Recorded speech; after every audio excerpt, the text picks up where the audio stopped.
الحدیث مدرسہ اسلامیہ عربیہ بیت العلوم سرائے، جو اس مدرسے کے سرپرست بھی رہے ہیں، ان کے بعد حضرت والا دعوت برکاتہ سرپرست ہے، فرماتے تھے کہ لوگ بیت العلوم میں آتے ہیں جس کی عمر آج تقریباً 100 سال ہو چکی ہے، مدرسہ اسلامیہ عربیہ بیت العلوم جو 100 سال کا ہونے والا ہے، حضرت فرماتے تھے ابتدائی دور میں جن لوگوں نے بیت العلوم میں علم حاصل کیا، وہاں پڑھا، اس وقت عمارت کے اعتبار سے بیت العلوم میں وہ ترقی نہیں تھی، حضرت والا رحمۃ اللہ علیہ کا دور نظامت آیا، مدرسہ ترقی کیا، تعلیمی اعتبار سے بھی، تعمیری اعتبار سے بھی لوگ جب آتے تو تعجب میں پڑ جاتے کہ یہ وہی بیت العلوم ہے جو پہلے تھا، اتنی عالی شان عمارت، دارالحدیث، رواتب پوری، دارالتحفیظ، طرح طرح کی عمارتیں دیکھ کر پریشان ہو جاتا، اور یہ لوگ کہتے کہ بیت العلوم ترقی کر رہا ہے، بیت العلوم آگے بڑھے۔ لیکن حضرت فرماتے تھے لوگ یہ تو کہتے ہیں کہ بیت العلوم ترقی کر رہا ہے، لیکن اس کے پیچھے کون اپنا خون پسینہ ایک کیے ہوئے ہے، کوئی ہے اس کے پیچھے جو دوڑ رہا ہے، جو رات دن ایک کیے ہوئے ہے۔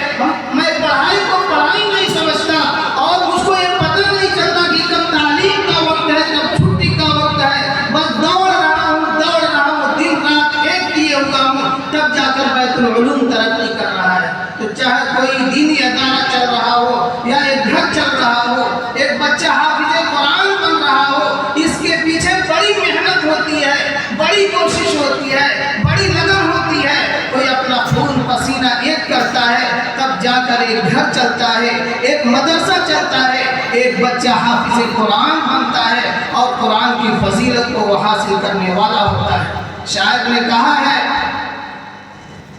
شاعر کہتا ہے کہ بچے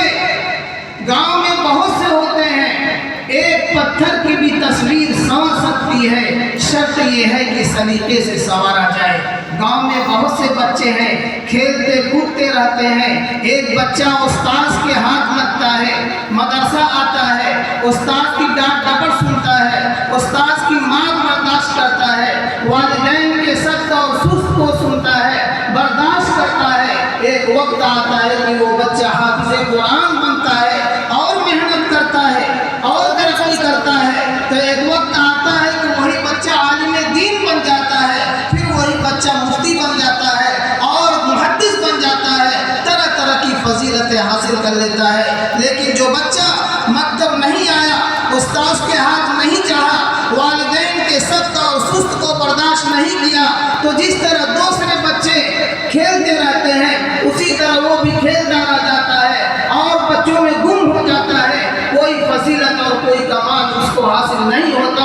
اسی طرح جیسے کوئی پتھر ہے راستے میں پڑا ہوا ہے، پاؤں سے لوگ مارتے ہیں، کوئی ادھر مارتا ہے، کوئی ادھر مارتا ہے، کوئی ادھر مارتا ہے، انہی پتھروں میں سے کوئی ایک پتھر تراشنے والے کے ہاتھ لگ جاتا ہے، تراشنے والے کے ہاتھ لگ جاتا ہے، تھوڑی برداشت کرتا ہے، چینی برداشت کرتا ہے، تو ایک خوبصورت تصویر کی شکل میں وہ تیار ہو جاتا ہے، لوگ اس کے سامنے اپنی پیشانی جھکاتے ہیں، اپنی پیشانی دیکھتے ہیں، تو ایک پتھر کی بھی تصویر سنور سکتی ہے، ایک پتھر کی بھی تصویر سنور سکتی ہے، شرط یہ ہے کہ سلیقے سے سنوارا جائے۔ تو جو بچہ مکتب میں آیا، استاذ محترم کے پاس آیا، سخت سست کو برداشت کیا، استاد کی ڈانٹ ڈپٹ کو برداشت کیا، وہ حافظ قرآن بن گیا، قرآن کی فضیلت کو حاصل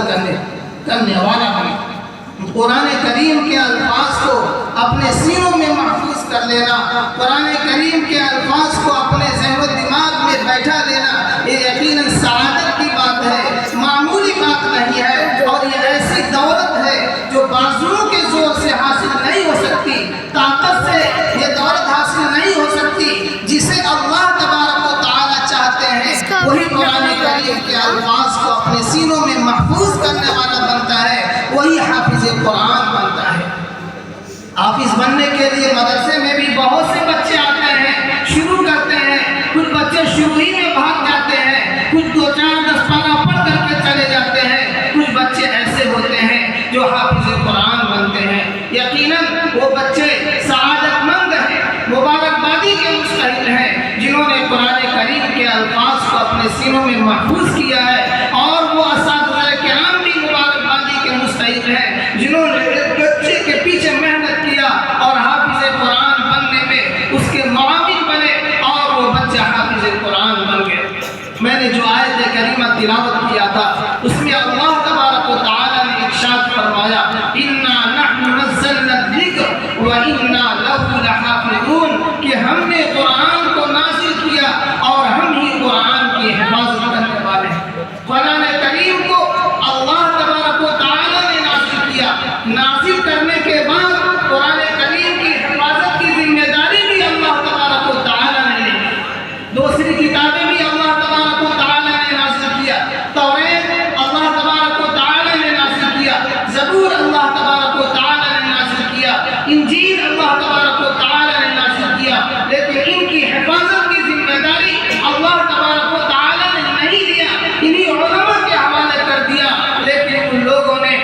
آسمانی کتابوں میں تحریف کر دیا، ترمیم کر دیا، تبدیلی کر دیا، جس کا نتیجہ یہ ہوا کہ دوسرے مذہب والے کافر و مشرک ہو گئے، ان کا نظریہ اور ان کا عقیدہ کفریہ ہو گیا۔ قرآن کریم میں اللہ تبارک و تعالیٰ نے ارشاد فرمایا وقالت اليہود عزیر ابن اللہ وقالت النصارى مسیح ابن اللہ، یہودیوں نے